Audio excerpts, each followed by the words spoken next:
الحمد لله رب العالمين والصلاة والسلام على أشرف الأنبياء وخاتم النبيين وعلى آلہ وصحبہ اجمعین۔ اپنی ایمان کی حفاظت کیجئے کے ساتھ میں حاضر ہوں آپ کا میزبان قاری محمد شعیب۔ پچھلے درس کے اندر ہم نے حیات النبی سے متعلق عقائد ذکر کیے تھے۔ اب اس درس کے اندر اللہ تبارک و تعالیٰ کے فضل و کرم سے نبوت اور ختم نبوت کے متعلق عقائد ذکر کیے جائیں گے۔ عقیدہ ختم نبوت انتہائی اہم مسئلہ ہے۔ اس کے بارے میں ہمارے نزدیک حضور صلی اللہ علیہ وسلم اس طرح تمام انبیاء علیہ السلام وفات کے بعد بھی اپنے قبور مبارکہ میں اسی طرح حقیقتاً نبی اور رسول ہیں جس طرح وفات سے پہلے ظاہری حیات مبارکہ میں تھے المحنت۔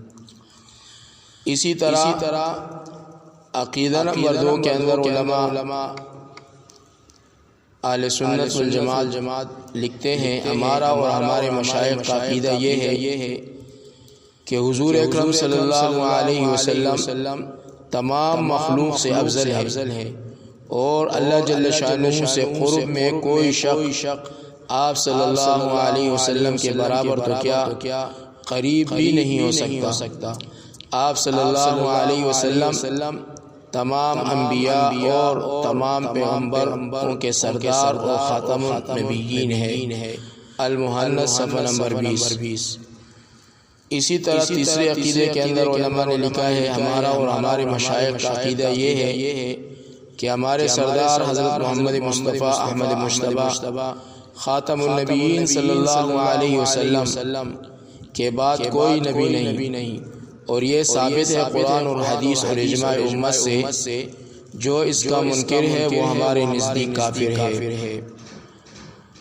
یعنی آپ صلی اللہ علیہ وسلم آخری نبی ہیں، آپ کے بعد کوئی نبی دنیا کے اندر نہیں آئے گا، اور جو اس عقیدے سے اہل سنت والجماعت کے اندر رہتے ہوئے انکار کرے گا وہ کافر ہے، اور اللہ تبارک و تعالیٰ کے آخری پیغمبر حضرت محمد مصطفیٰ احمد مجتبیٰ صلی اللہ علیہ وسلم کے ختم نبوت کا